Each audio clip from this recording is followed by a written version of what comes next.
Welcome to the Emotional Balance Sheet Podcast, your guide to help you manage life, money, and multiples.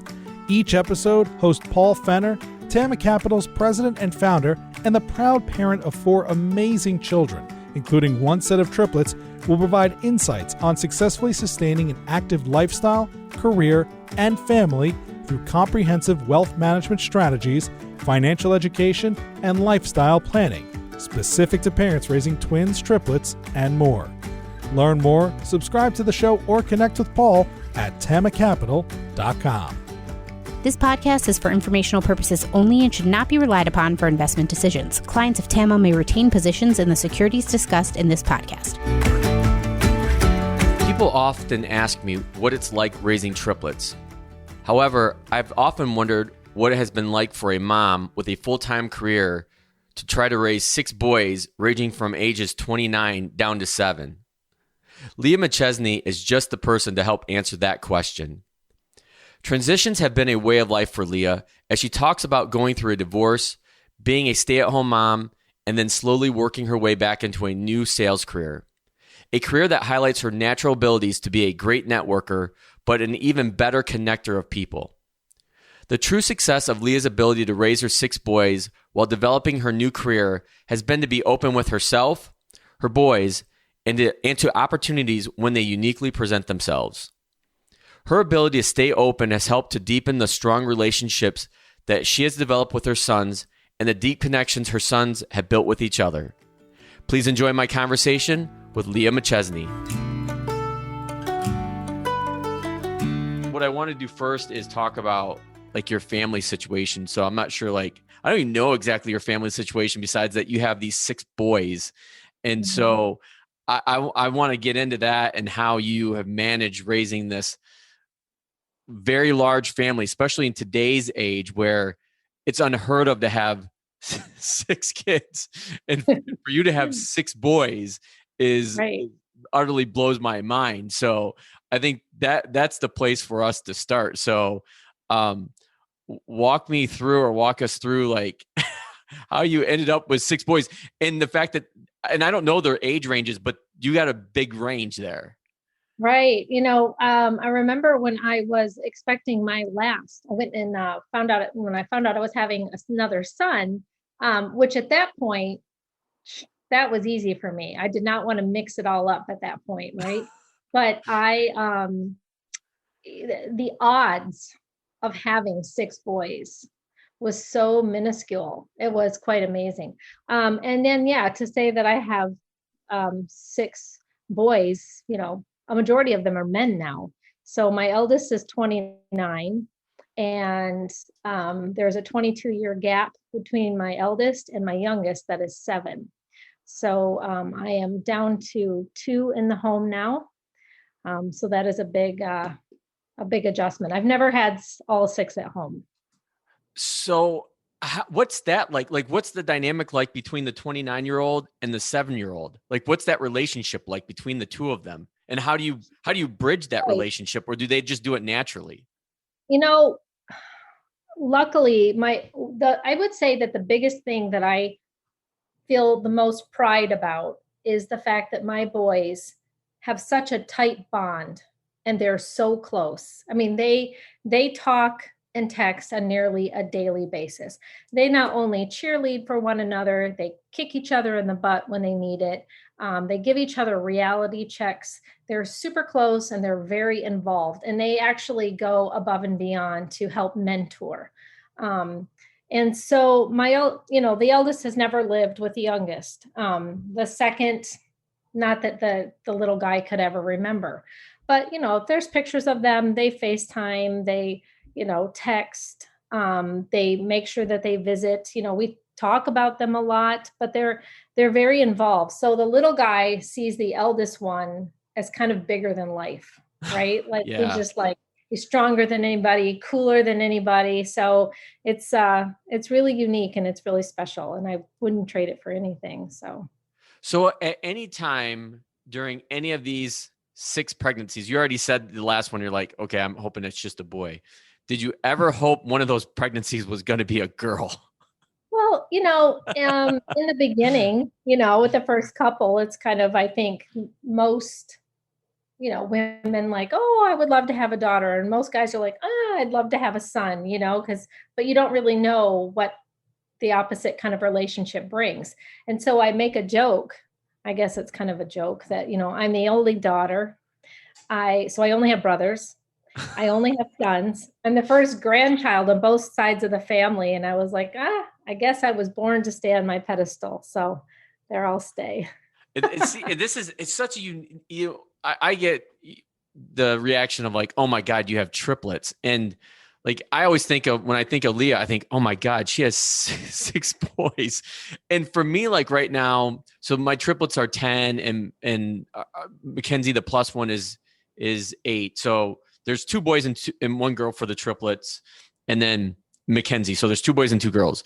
But to me right now at this stage, the boys are so much harder than the girls are. But talking to enough people, like, oh, Paul, you just wait. That's gonna flip. Did you go through that, like raising the boys? Were they harder? Was it harder at first and then it got easier, or was it always hard, or was it not hard? They're just very active, So I recall sitting at the beach one day and seeing this little girl that was clearly in a crawling stage sit on the blanket. And I was like, I have never known such a thing. But, I have a brother that has a couple of daughters, my nieces. And my little guy will go over there once in a while because he aligns in their age. So, my boys being spread out have grown up with different family members, different groups of family. They haven't grown up with the same. And they leave, or he leaves, and they're just kind of like, he's like climbing on stuff and jumping off things. Like they don't know what to do with that because they've never experienced boys, So I've never found it hard. I find it quite easy. They're easy to please. They are they're over their little spats in just a moment, and you just kind of feed them and love them and That's one thing that's very different between the boys and the girls is the level of drama. And I can see how that's going to get a little bit more challenging as the girls get older. So, so let's stick to these boys for a second before I get into I think the bigger question is how does Leah manage all this? But so with your boys right now, I know with mine, they are really into gaming. How about your boys? Are they into gaming? Do they game with each other, or how does that work? And then more importantly, how do you manage all that? Like from a control standpoint. So they're not like, if they are gamers, like how do you regulate that? Right.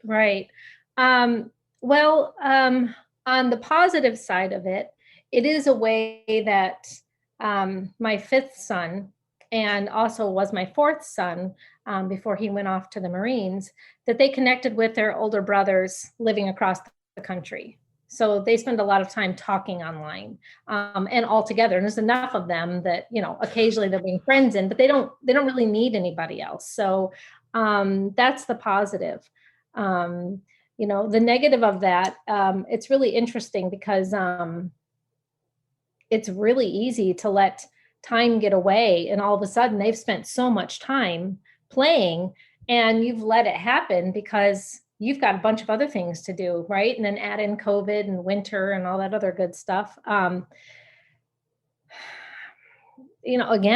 kind of the network of the brothers have helped as well, right? They kind of, try to get each other interested in other things. But luckily it's not posed a real problem. Okay. So I'm grateful for that. So if I step back, so I like to ask you, talk about your career a little bit and what exactly that you do. I know that you're in sales in some nature. How have you balanced working working a full-time mom and working a full-time career and trying to balance all of this? Because that's one question that I always get, like when I'm asked about the triplets or our foursome, and people that know us know Teresa works full time. Like, I don't know how you guys all do it. And my common response is like, well, we've been taking it one day at a time, and that one day at a time has turned into 10 years now. Right. So I'm Right. always interested on how other people with large families like ourselves are able to balance all that, because you have a very demanding career as well. Well, one aspect that is great about sales is it's very flexible. It's very busy and can be very involved, and you're giving a lot of energy, but it's very flexible on time. Hence being able to like travel or be at home to balance. The COVID situation is the flexibility of time, because you can take calls and run the computer, and you're off networking events and things. So it's not necessarily kind of a 9 to 5 job. So that is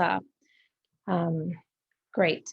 I will say, I haven't always quote unquote worked. Like when I was in the thick of my older boys being younger and close together, my first 3 were born within four years. I spent several years focusing on them. And then as they got older, started to incorporate other things that kind of broadened my skills, honed my skills, and challenged me in ways that I was kind of able to grow in that spot, take everything, move up to another spot. And it kind of brought me to the place that I am. So when I found myself with a 2-year-old and was divorced and had 2 other children besides him living with me, I worked from home. And I think I filled the gaps of what I needed to gain my energy, to feel successful, to grow and expand and prepare myself for the time when he would be older and go to school. The timing of it just worked out really well. And I think, I've never been one to feel really guilty as far as, well, I have kids, so I can't go. I need to stay home. I can't go have the fun. I can't go to the event. I've always, one tactic I've always had is living with a paper calendar as well as my electronic calendar, that I would plug in some of the things I had during the week, whether it's kids' sports, activities, appointments, my own things. And then I would, other things would come up, and I would look at my calendar and see if that day was going to stress me out. If I added more, when could I add more? What was the priority? And so therefore I've always been able to juggle a lot, because I think I'm very good at time management and keeping balance, where I make sure I have the fun. I make sure I have the rest. I make sure I feel like I'm being successful and I'm growing. And I would say throughout all of the things that I've done, that is what's helped me be successful, I feel, in everything, and has prepared me for where I am now and preparing me for where I'm going. So have you always been aware of the need for, I guess what we're calling it today is self-care? Because when I had one of my very first guests on the podcast last year, Dr. Laura Hutchinson, she's a child psychologist, and that's the topic we got on. It was really focused around parents dealing with COVID, kids dealing with COVID. And one of the things that she really emphasized was parents needing self-care. Like, you need to take time out, like from yourself, from your kids, from your spouse, and just take time for yourself to step back and re-energize. How are you able to do that? Well, I feel like having that self-care, that kind of balance to being whole, is something that I've always felt that was important. And as I've, dare I say, getting older, have set those boundaries for myself a little bit more, where I'm able to, I still say yes to things that I shouldn't, right? But I think I also don't stress those things Like, I don't get stressed about them as much as I used to. I don't overthink the things that I used to. So I feel like I'm able to incorporate a lot and kind of take it as it comes. But that self-care is really important. And I think it's something that a lot of times people feel selfish for doing, when in fact it's, I guess the saying, like, if you're not your best self, you're not really good for anybody. So Right. that's something that's always really resonated with me, that if I don't get my rest, if I don't have my fun, if I don't have my learning, et cetera, et cetera, et cetera, I'm not really going to be my best self for everybody. And I'm also not being a good example to my kids. I don't want them to feel like their whole life is, they've got to grind all the time and feel like that's the way to live. There's more to life.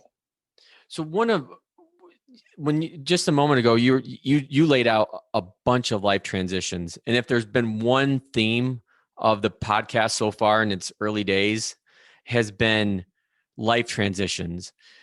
But one that I haven't talked to anybody about is, especially for women, is you had taken time off to be at home with your kids, and then you transitioned back into the workforce. Mm-hmm. Talk to us about what that was like. Were there things that you were doing to prepare yourself for going back in, or did you just go back in cold, or how was that like? What was that transition? It's interesting because to some people it may kind of sound naive to say, but I may not have realized all of the things I was doing to prepare myself, that I think I was living in a way that I felt like I was in the right places, doing the right thing to feed my energy, to have balance, to feel successful. And when the time came, the opportunity just was there. And a lot of that also, part of what we're going to talk about today is networking. A lot of that has come from that long line of all of the time and energy I've put into networking, even when there was no real quote unquote reason for doing it. There was many, many years that I was, facilitating lunches and creating them for MCC. And I had no ask, I was purely there to network. So I feel like that is kind of part of it. But literally, the day came when I was going from working from home part-time, and also kind of, I had at various times a couple of different kind of at-home gigs and things that I was doing, and some of them were bringing me into the community and some weren't, that the right opportunity just was there exactly when I needed it, and I wasn't even looking. But I feel like the fact that I was sure to fulfill the needs that I had to be my best self, whether it was being involved in the community or, like I said, networking or whatever, led up to that point. So like I said, sometimes people may think that's a bit naive, but I feel like I practice all of that now, and I see the fruits of it, and I know that will continue to be there. That's so our mutual connection to how we met is through Terry Bean, and what you just laid out, and working with Terry a few years ago. It just screams like his mantra. And he was on episode 17, Terry Bean. I'll put a link in the show notes to that, to our conversation. But that was one of Terry's emphasis, or points of emphasis, is that sometimes if you just I think he used the phrase a lot of times, just let the universe come to you, and good things will happen. And so Right. that kind of sounds, a lot like what happened with you. You were putting yourself in the right places and connecting with the right people, and things, Right. opportunity happens. Well, and first of all, Terry and I have always kind of connected as friends in that way. We are aligned a lot in that way. But a moment ago you spoke of transitions, and so through that major transition of, from being married to 25 years to being single, having kids, transitioning work, and all of that, I experienced quite a lesson that was very vital to me, and um, it was a wonderful thing to experience because it's something I've been able to share with my adult children, and it was the fact that I was, I needed to eat an elephant. And it was very overwhelming and very scary being from where I was and where I needed to go. And I learned very quickly that I needed to take each portion of what I needed to do one thing at a time. Like I needed to prioritize, what did I need to do now? And I would focus on that thing. And I was very open to what was going to cross my path. And amazingly, sometimes the exact thing or person or whatever it was I needed was right there. I would tackle that thing, I'd get beyond it, and I'd go to the next one and the next one. And it would just, everything just seemed to work out, seamlessly. Maybe not in the moment, but it was a good lesson in not, always trying to look at the big picture and all the little details, or maybe I'm saying that wrong, not necessarily the big picture, but, you know, trying to do all of it.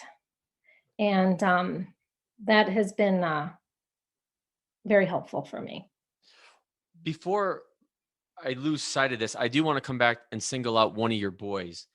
And you mentioned, and I known this, that one of your boys, and I forget which one it is in the Marines. Mm-hmm.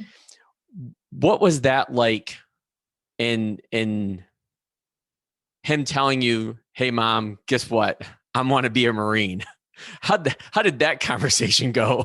Well, it's really interesting because he already had 3 big brothers that broke me in.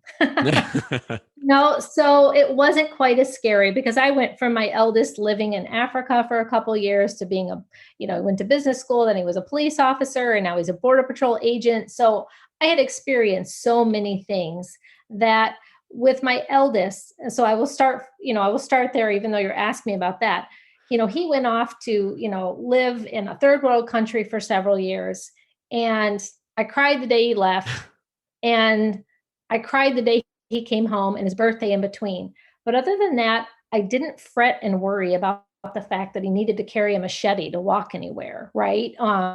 Or I could hear lions in the background on the phone with him, because it was like, worry never serves you. So I have always been one to kind of, they need to go live their life and make their own choices. And I need to, love them and encourage them and give them the best guidance I can. But if I'm going to sit here and fret and worry about everything that could go wrong, 1, that's a great way for things to go wrong. And 2, it's a huge waste of energy and time. So when my son told me that he wanted to become a Marine, he didn't take that decision lightly. He had told me about it several months before, and he went and did his homework. He spoke with recruiters. He spoke with former Marines. He spoke with former,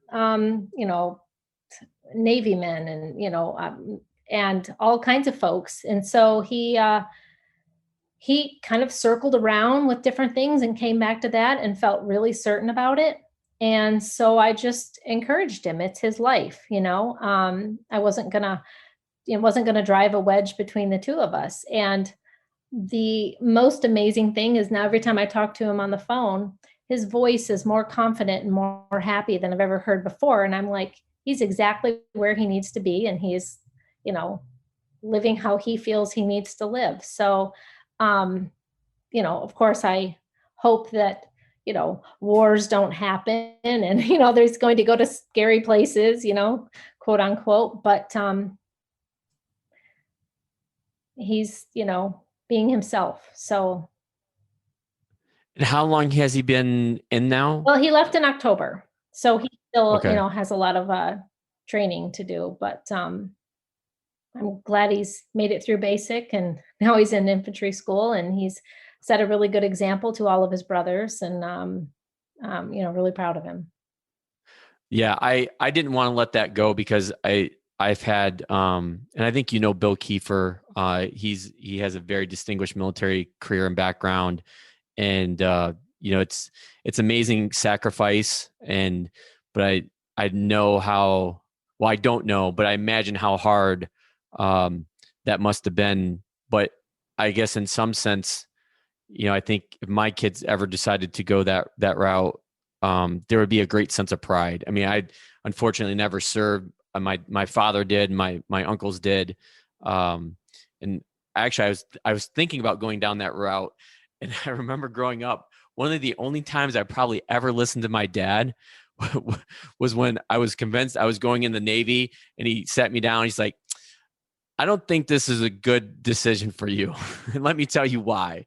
And I'll never forget that conversation. And obviously he knew me better than I did at that age, which I was 17, 18. And so, while I somewhat will always regret not serving, I'm sure my dad has my dad have my best interest at heart. And I'm glad I probably listened to him. Right, right, right.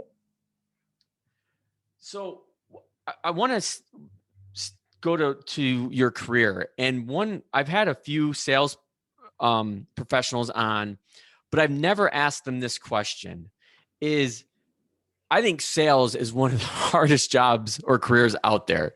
So most people know my background before I started TAMA was in corporate accounting, finance, operation, and tax. So just in saying all those titles, it has nothing to do with sales or business development. Now being an entrepreneur and having TAMA for the last 10 years, a lot of what I do is business development.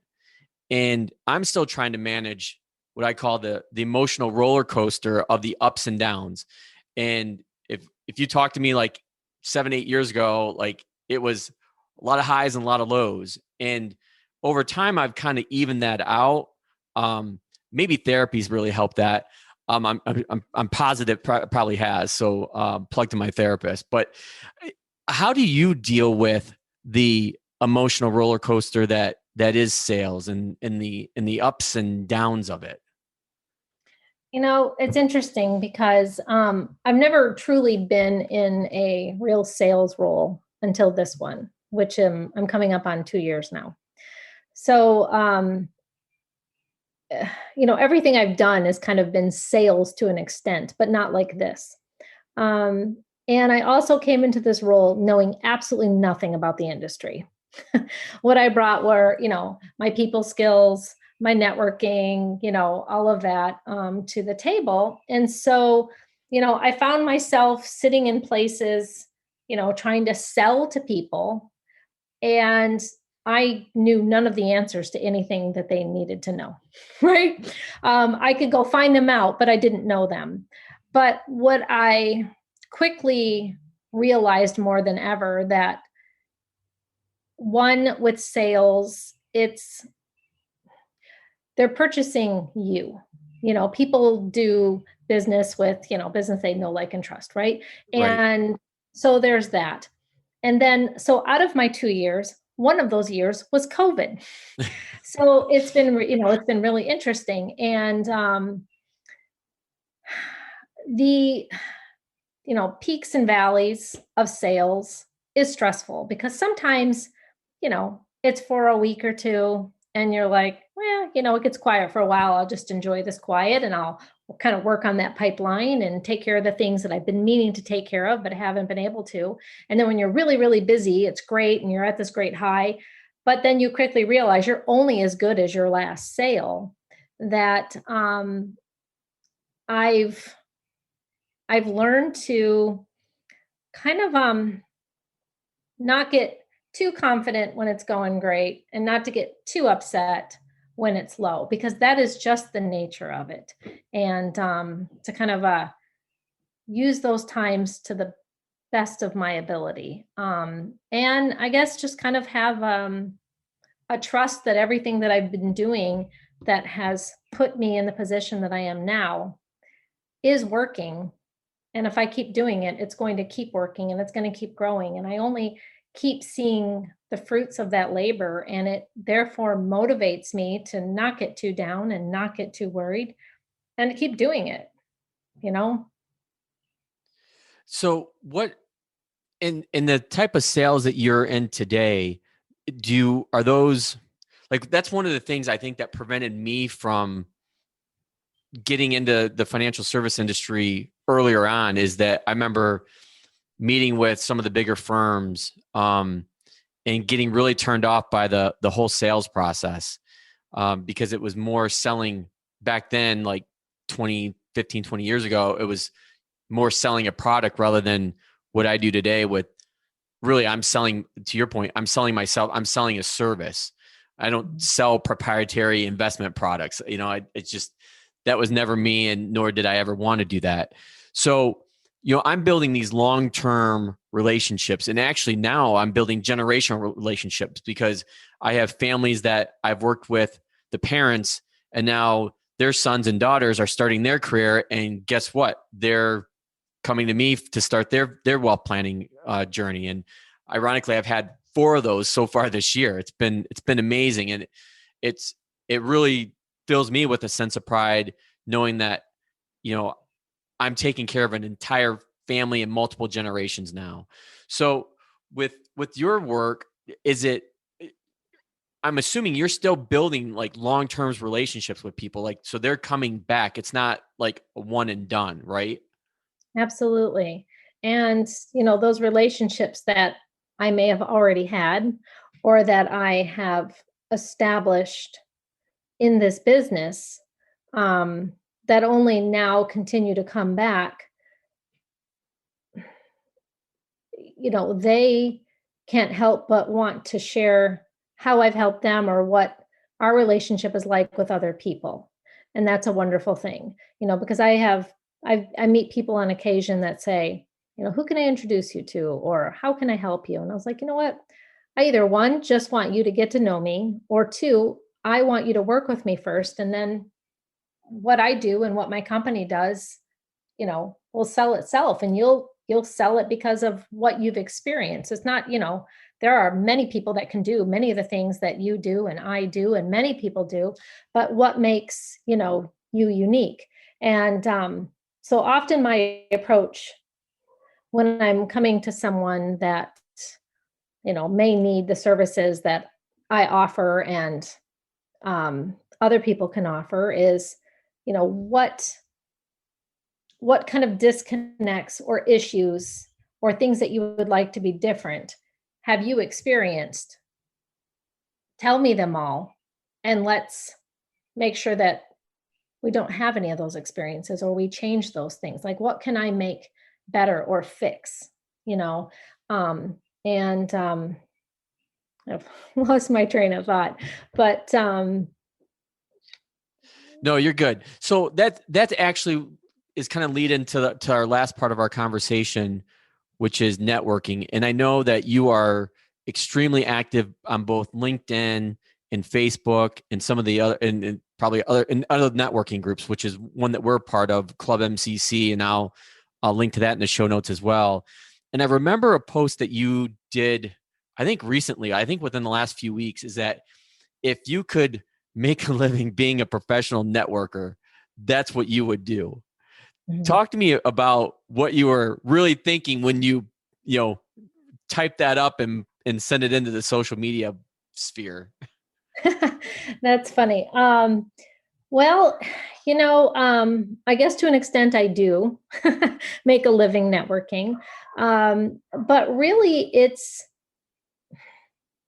the ability to spend the time over a period of time of getting to know people, individuals, their businesses, things that are happening in the world as a nature of networking, that then you introduce them to the right people.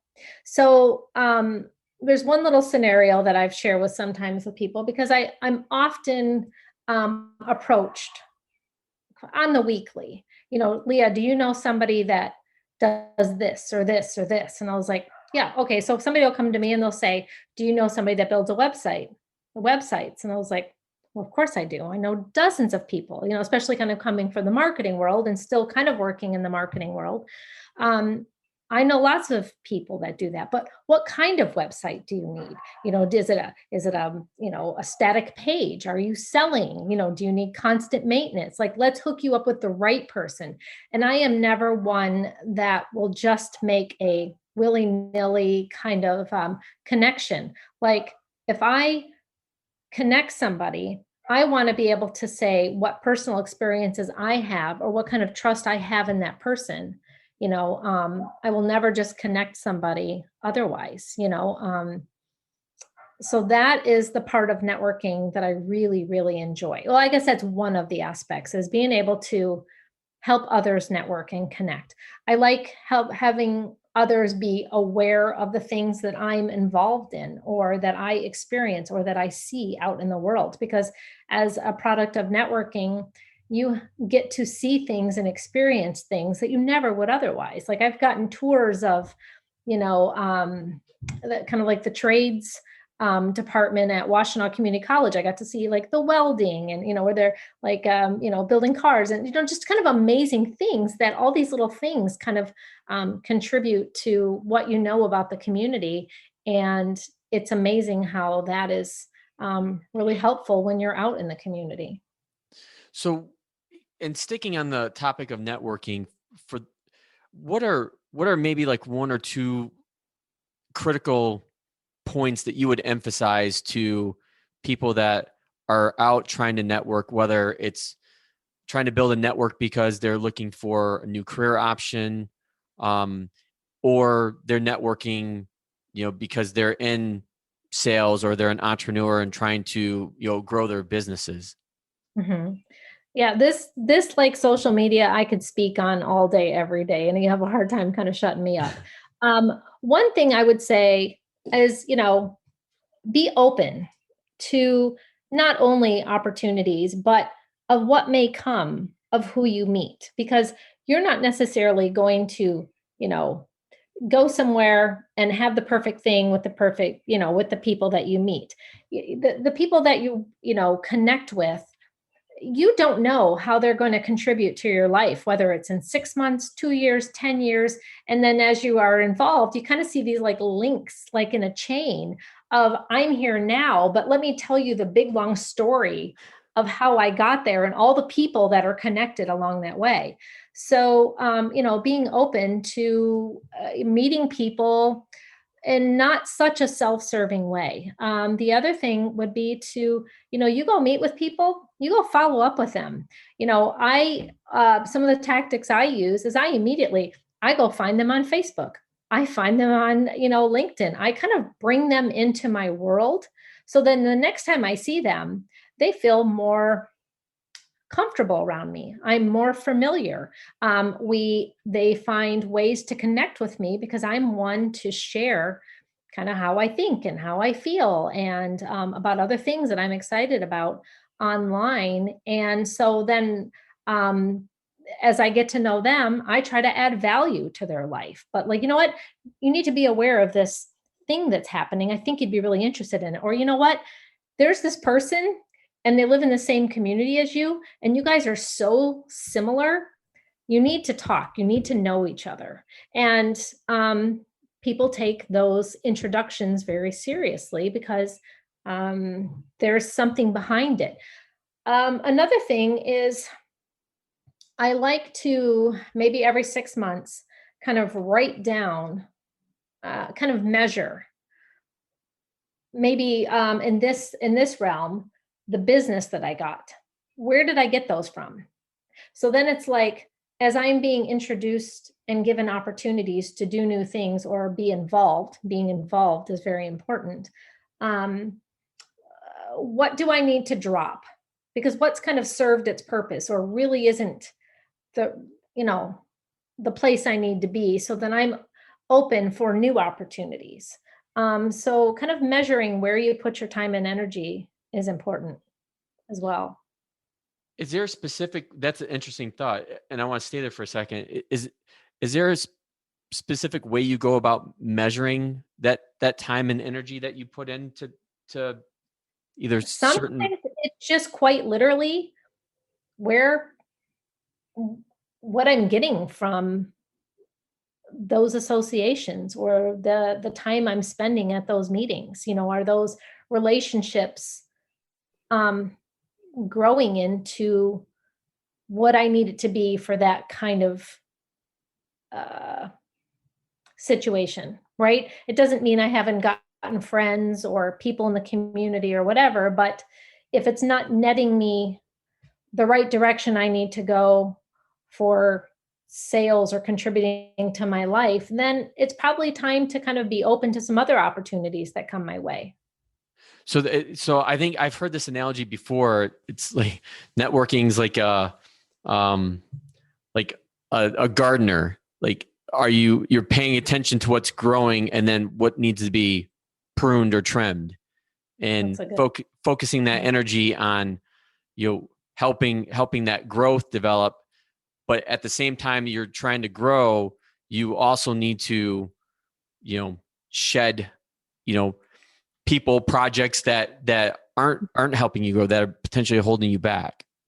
Right. I think that's a great way to a great analogy.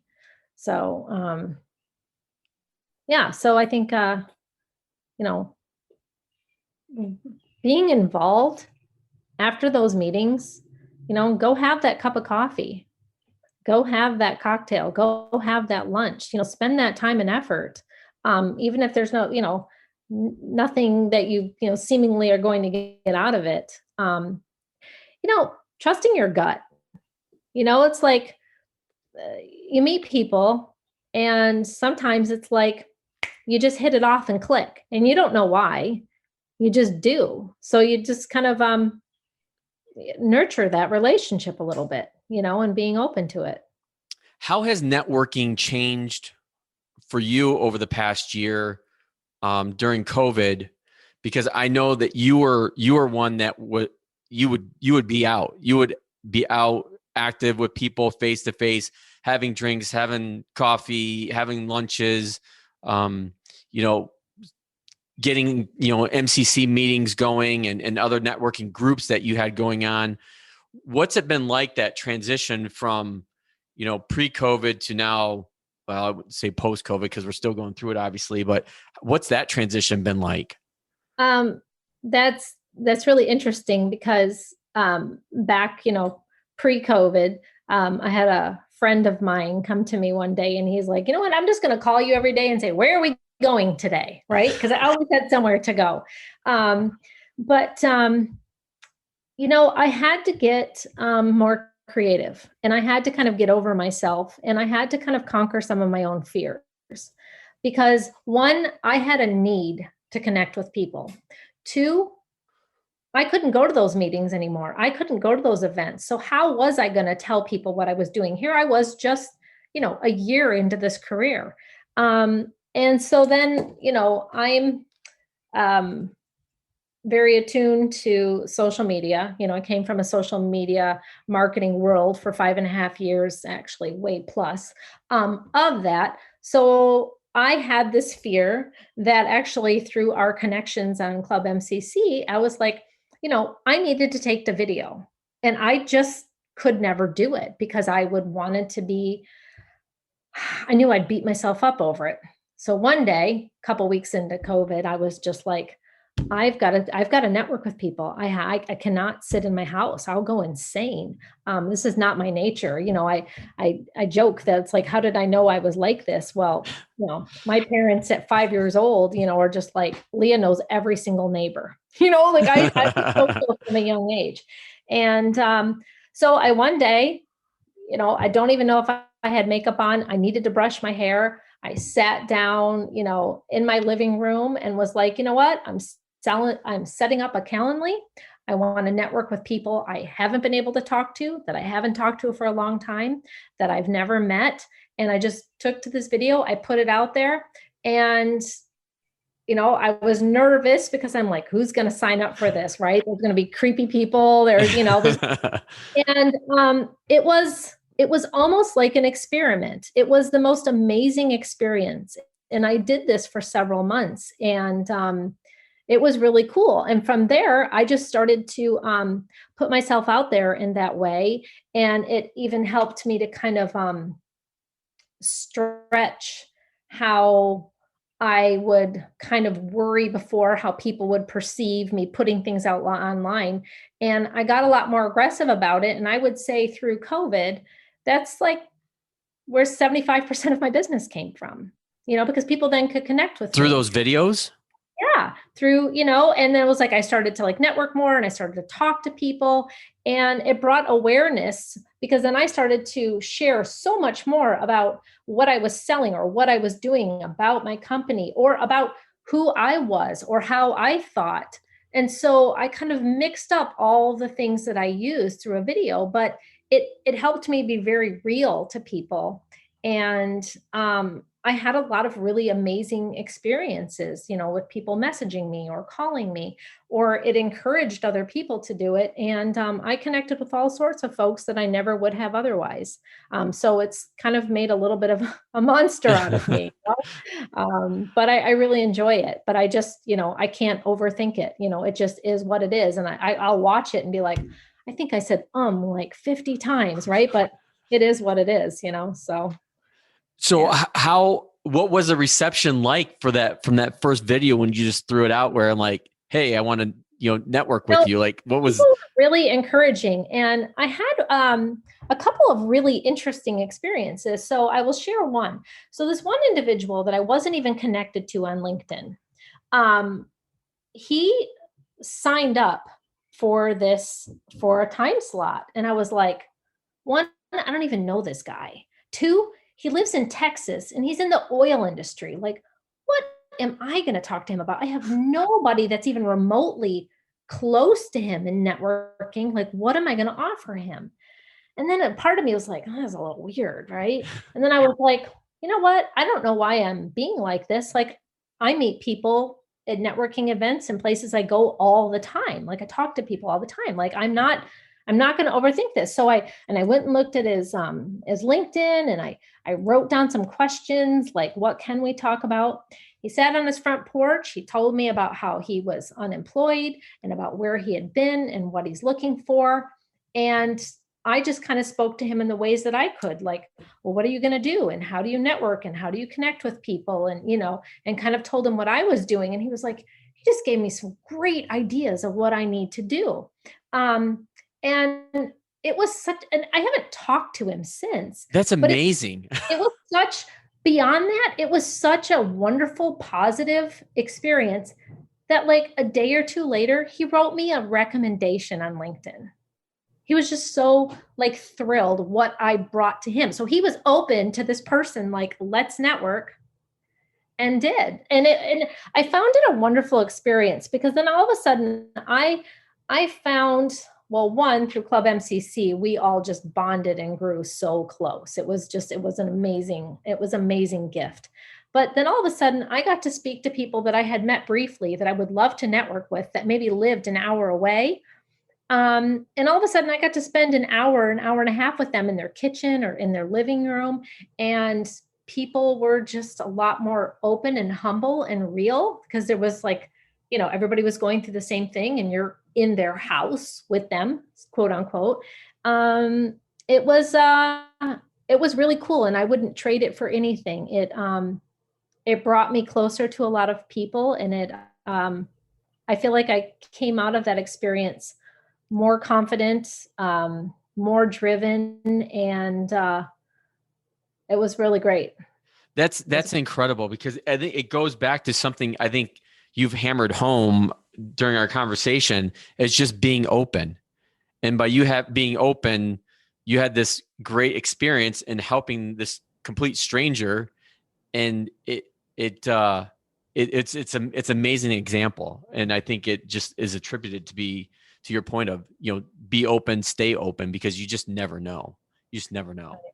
Right. So I know I only have you for a finite period of time. And so I want to get to my last and closing question that I love to ask everybody, but you're going to probably be my favorite, given your situation with these six, I don't want to say boys, because they're like men and a couple boys, I guess. Right. What is the best thing about being a parent? And it's funny because I know I would answer this differently 10 years ago and 20 years ago as I would now. But having, you are someone's parent and you're always someone's parent. But when those children do become adults, you develop a relationship with them that allows for more friendship and realness and openness. Because here I am using that word open again. I'm very open and real with my kids, even to the point that sometimes, one of my sons, the Marine, was like, Mom, you say things worse than I hear at the lunch table at school, right? And I was like, I have 6 sons. Would you like me to be uptight? No? Okay, good point. They say, but you grow this depth of a relationship that is so spectacular to have these adult children that know you for your weaknesses, your strengths, and everything in between. And they make allowances for that. And then they use those, where when they're younger and know it all, they judge it. But then they're kind of like, okay, I saw you experience this. I saw you feel this way. I saw you do this. And they take those as lessons for themselves to help them grow. And you can be very real about, yeah, I shouldn't have done this, or, this was really good for me, so that relationship is really, it is such a benefit of being a parent as they grow older. Well, I think that's a really great and fitting way to wrap up our conversation. And the fact that you intertwine being open into that, I think is just amazing and speaks to your personality, which is why I love being a part of your network and being, knowing you through Club MCC and really looking forward to, seeing how this grows and develops. So thank you, Leah, for being on the Emotional Balance Sheet podcast. And we'll look forward to our next conversation soon. Perfect. Thank you so much. It was great. Thank you for listening to this episode of the Emotional Balance Sheet podcast. Please visit tamacapital.com to subscribe to this podcast or to connect with certified financial planner and registered investment advisor Paul Fenner of Tama Capital. And please join us again next time on the Emotional Balance Sheet podcast.